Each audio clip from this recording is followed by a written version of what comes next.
이거는 적절치 않다. 다른 사람 보시면 헤어스타일이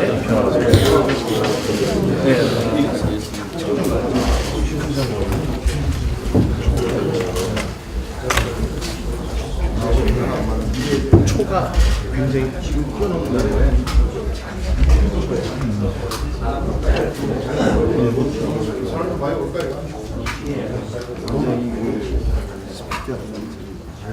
위초교체라는 게 저 운경장 아니고 운경장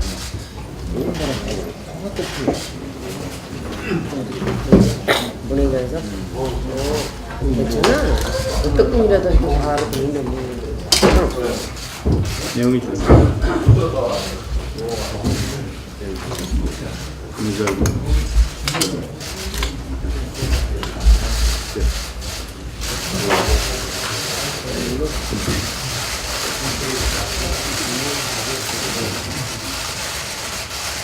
그 저게 수개월 그 저게 수개월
네, 12월 4일 자유한국당 원내대표를 시작하겠습니다.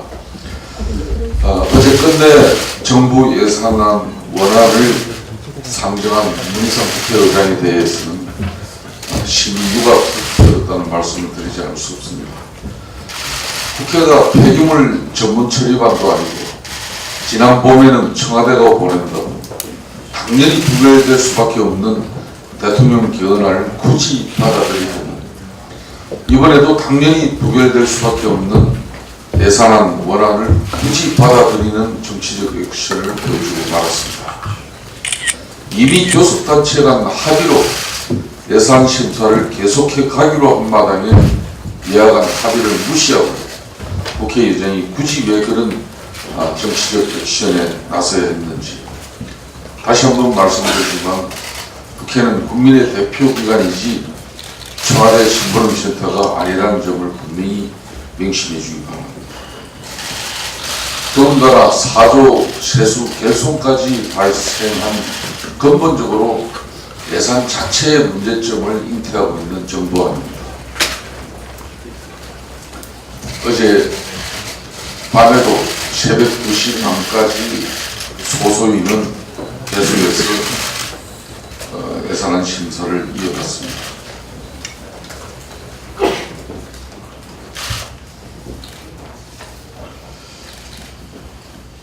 민주당 이해찬 대표가 어제 야당이 조국 민정수석의 경질을 요구하는 것은 정치적인 행위라고 말했습니다. 하라는 내부 단속은 안 하고 자기 정치에만 여념이 없는 조국 민정수석을 감싸고 도는 것이야말로 정치적 행위라는 점을 말씀드리지 않을 수 없습니다. 문제가 된 특별감찰반 직원이 처세를 잘못한 행위일 뿐 음주운전도 폭행도 개인적 일탈이라는 이해찬 대표죠. 도대체 이 정권에는 개인적 일탈이 왜 그렇게 많은지 사람을 쓰시려거든 일탈하지 않는 개인을 잘 선별해서 쓰시라는 말씀도 드리지 않을 수 없습니다. 국민들이 죽겠다고 아우성인 마당에 국정은 나 몰라라 하고 정치적인 행위나 일삼는 청와대와 정부 여당은 정치적인 행위는 나중에 하시고 국정 운영에만 전념해 주시기 바랍니다. 조국 민정수석 산하의 감찰관 직원들이 자신들의 자리를 찾기 위해서 심지어 장관까지 찾아가서 만났다는 의혹이 제기되고 있습니다. 얼마나 이 정권의 기강 논란이 극에 달하고 있는지 잘 아는 사실이라고 했습니다. 비단 이해찬 대표뿐만이 아니라 민주당이 아예 당 차원에서 조국 수호를 당론으로 채택할 것입니다. 청와대 공식기강이 회의할 대로 회의해진 마당에 갑자기 이제 와서 불이라고 발라놓은 것처럼 조국 수호에 편집중적 집착을 보이고 있습니다.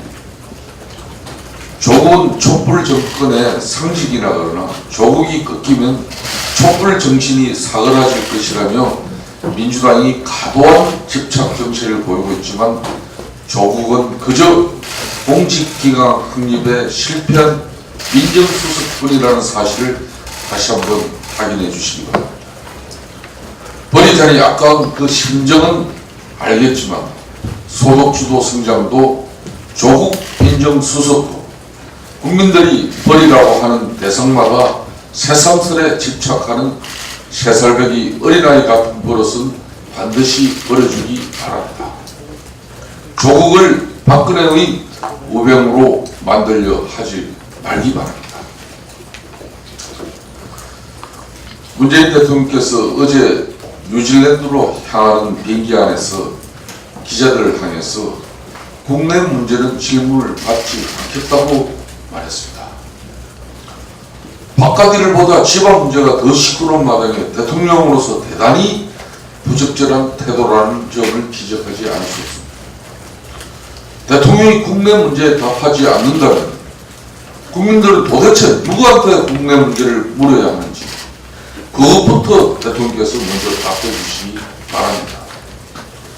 대통령이 언제부터 국내 문제와 국외 문제를 선별해서 질문을 받고 답을 하는 자리가 됐는지 아직은 문건 대통령 책임 총리제 개헌이 이루어지지 않은 상황이라는 점을 간과하지 말아주시기 바랍니다. 국내의 문제를 막론하고 국민 앞에 책임있게 답해야 할 의무가 대통령에게 있다는 사실을 망각하지 말아주시기 바랍니다.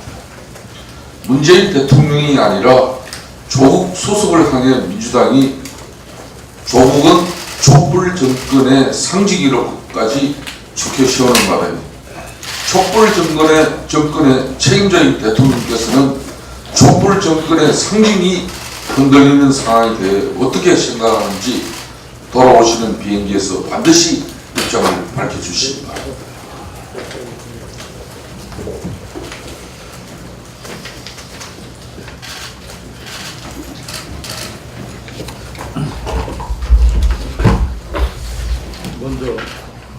먼저 내년도 예산안 심사와 관련해서 법정 시한 내 처리하지 못하게 된 데 대해 제1야당으로서 국민 여러분께 대단히 송구하다는 말씀을 드립니다. 여당인 민주당은 예산안 심사가 늦어지는 것이 고스란히 국민 피해로 돌아갈 것이라며 야당을 압박하고 있지만 사실 우리 자유한국당은 시간에 쫓겨 내년도 예산안 심사를 대충 건성건성할 경우 국민의 고통은 두세 배로 늘어난다는 점을 깊이 우려하고 있습니다. 특히 예산 소위 구성을 두고서도 지금껏 잘 지켜왔던 관례를 무시한 여당의 몽리로 인해 소위 구성도 늦어지고 활동 기간도 예년에 비해 턱없이 짧을 수밖에 없었습니다. 더욱이 정부가 국회 내년도 예산안을 제출한 뒤 발생한 4조 원 세수 결손에 대해 우리 당을 비롯한 야당에는 정부의 신속한 대책을 촉구했지만 정부는 이렇다 할 해결 방안을 내놓지 않고 대규모 세입 결손 책임을 국회에 떠넘기는 무책임한 모습만 보여왔습니다. 하지만 정부의 직무유기 중에도 민생이 워낙 위중하고 시급하다 보니 우리 당은 정부의 대책 마련 약속을 믿고 예산 소위 심사를 이어왔던 것입니다. 이러한 일련의 상황에서 어제 오후 5시 민주당 독단으로 본회의를 열어 내년도 정부 예산안을 상정한 것은 매우 유감입니다. 국회의장과 여당은 의결 정족수 미달로 처리될 수 없다는 점을 뻔히 알면서도 국회 합의 정신을 무력화하면서까지 야당을 철저히 무시했고 4조 원이나 세수가 펑크나 있는 예산을 상정 강행함으로써 국민을 우롱했습니다. 내년도 정부 예산안은 역대 최대 규모인 470조 원이나 되는 슈퍼 예산입니다. 국민 혈세를 진정 필요한 곳에 적절히 투입해야 함에도 정부와 여당은 밑빠진 독에 물 붓기에만 여념이 없습니다. 특히 현 정부의 일자리 정책은 효과가 없다 못해 민간의 일자리마저 잠식하는 역효과를 내고 있고 청년 실업률은 역대 최악인 상황인데도 정부 여당은 일자리 예산 원안만 고수하고 있습니다. 또한 통일부의 남북협력기금 비공개 예산은 끝끝내 그 정체를 전혀 밝히지 않는 깜깜이 예산으로서 헌법이 부여한 국회 예산심의 확정권이라는 말조차 무색하게 만들어 버리고 있습니다. 정부 여당이 법정 시한 운운하며 독선적 태도로 일관한다면 실타래처럼 꼬인 정국은 쉽게 풀릴 수 없다는 점을 명심하기 바랍니다. 우리 자유한국당은 어려운 경제난으로 힘겨워하시는 우리 국민의 고통을 조금이라도 덜어드릴 수 있도록 조속한 예산심사 마무리를 위해 끝까지 최선을 다할 것입니다. 민주당이 회의실 백보드에 적어놓았듯이 진정 국민들께 나라 예산을 돌려드릴 마음이 있다면 더 이상 시간을 낭비하지 말고 오늘 중에라도 예산안 심사가 원만히 마무리될 수 있도록 협조해 주실 것을 다시 한번 강력히 촉구합니다.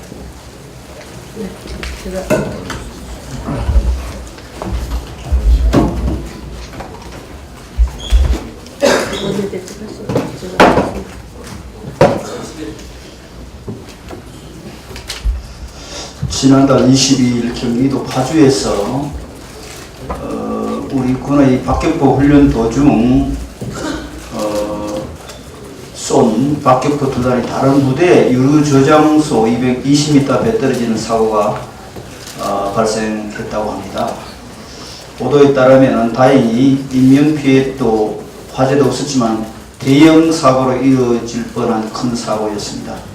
포사격 전에 지켜야 될 기본적인 매뉴얼이 하나도 지켜지지 않았다고 지적을 하고 있습니다.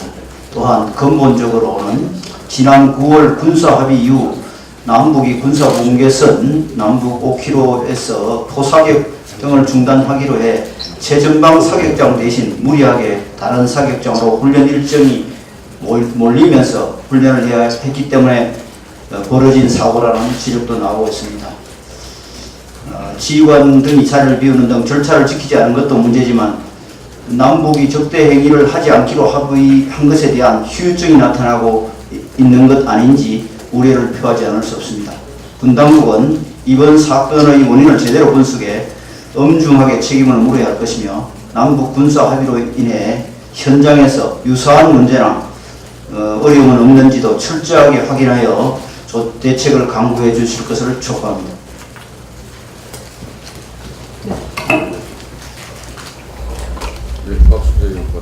네, 최근 들어 연이어 발생하고 있는 철도, 항공 안전사고에 대해서 한 말씀 드리겠습니다. 모두들 기억하시는 것처럼 지난 11월 19일부터 24일까지 일주일 새 6건이나 열차 사고와 고장이 발생했습니다. 국가 운송의 근간이자 국민들의 대중교통 수단의 근간인 철도에서 일어난 사고라고는 믿기지 어려운 사고였습니다. 작업 근로자가 사망하기도 하였고 129대의 열차가 지연 운행하면서 KTX로 평소 3시간 걸리던 서울 부산 간이 8시간이나 걸렸고 또 승객들은 창문이 닫혀진 채로 불안에 떨어야 했습니다. 불편을 겪은 승객이 5만 3천여 명에 이릅니다. 그럼에도 불구하고 코레일은 신속한 사고 처리와 안내보다 승차권 판매만 급급했습니다. 이 사고로 불안과 고통을 당했던 승객들은 국민의 안전은 뒷전이고 눈앞의 이익만 챙기는 꼴이 정부라고 비난을 하고 있습니다. 정부가 철도공사가 사고관리 매뉴얼, 위기 대응 관리 매뉴얼을 갖고 있기는 한 건지 의심하지 않을 수 없습니다. 특단의 대책으로 안전하고 편리한 교통 서비스를 국민들께 제공하기 위해 위기 대응 관리 능력을 전 직원들에게 교육을 실시하고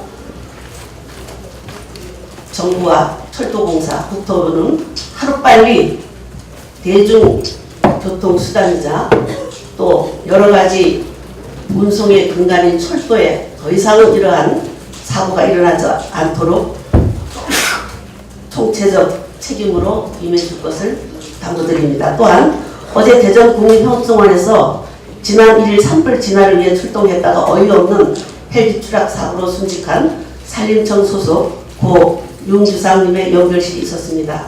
안타까운 사망에 애도의 뜻을 전해드립니다.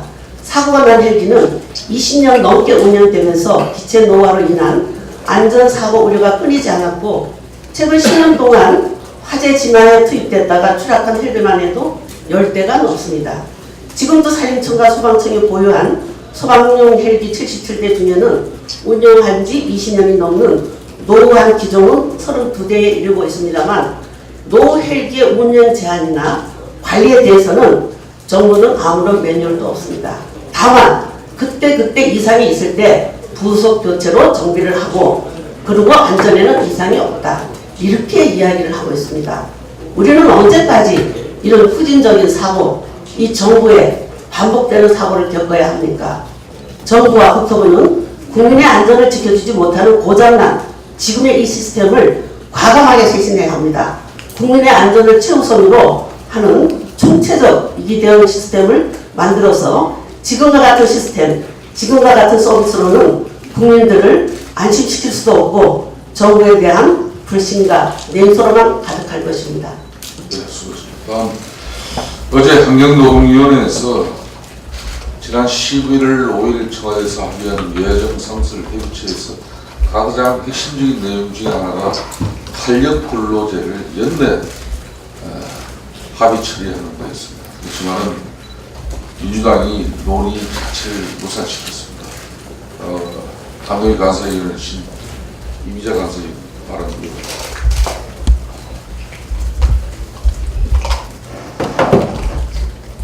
예, 한노희 간사 임전현입니다. 당초 오늘 환경노동위원회는 고용노동소위원회를 개최해서 탄력적 근로시간제와 청년고용촉진특별법을 함께 논의하고자 더불어민주당의 법안 논의를 제시하였으나 합의에 이르지 못하여 오늘 최종 파행되었습니다. 탄력적 근로시간제 단위기간 확대는 지난 11월 5일 여야정 상설협의체에서 올해 말에 종료되는 주 52시간 근로시간 처벌유예에 따른 보완 입법으로서 연내에 처리하기로 합의한 바 있습니다. 이는 계절적, 업종별 특성을 살펴서 현행 최장 3개월인 탄력적 근로시간제 단위기간을 최소한 6개월 이상으로 확대해야 한다는 큰 방향에 여야 모두 공감대가 형성되었기 때문입니다.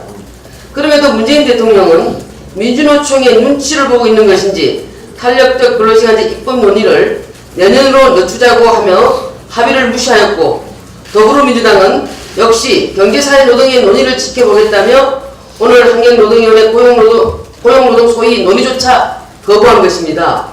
또한 여야 합의를 무시하고도 그 어떤 사과조차 없습니다. 아울러 이로 인해서 올해 말에 종료되는 청년고용촉진특별법의 기한을 연장하는 법안까지 함께 처리하지 못하게 되었습니다. 문재인 정부의 반노동시장 정책으로 이미 최악의 고용 참사를 야기하고도 독선적 국정 운영으로 탄력적 근로시간제 논의마저 무산시켜버리는 것은 기업을 범법자로 만드는 것을 넘어서서 성장 동력을 마비시키는 것과 다름없습니다. 또한 청년 실업 8.4%에 이르고 있음에도 청년고용 촉진 특별법의 기한이 연장되지 못하여 폐기되는 지경까지 이르게 된 것은 문재인 대통령은 과연 우리나라를 망망대해 표류하게 하는 것인지 묻지 않을 수 없습니다. 오늘 환경노동위원회 고용노조 소위에서 탄력적 근로시간제와 청년고용 촉진 특별법이 논의되지 못한 파행의 책임은 명명백백히 문재인 대통령과 더불어민주당이 있음을 다시 한번 밝히는 바입니다. 이상입니다. 네, 수고하셨습니다. 계속해서 공개 발언 희망자 없으시면 비공개로 전화하겠습니다. 비공개로 전환하겠습니다.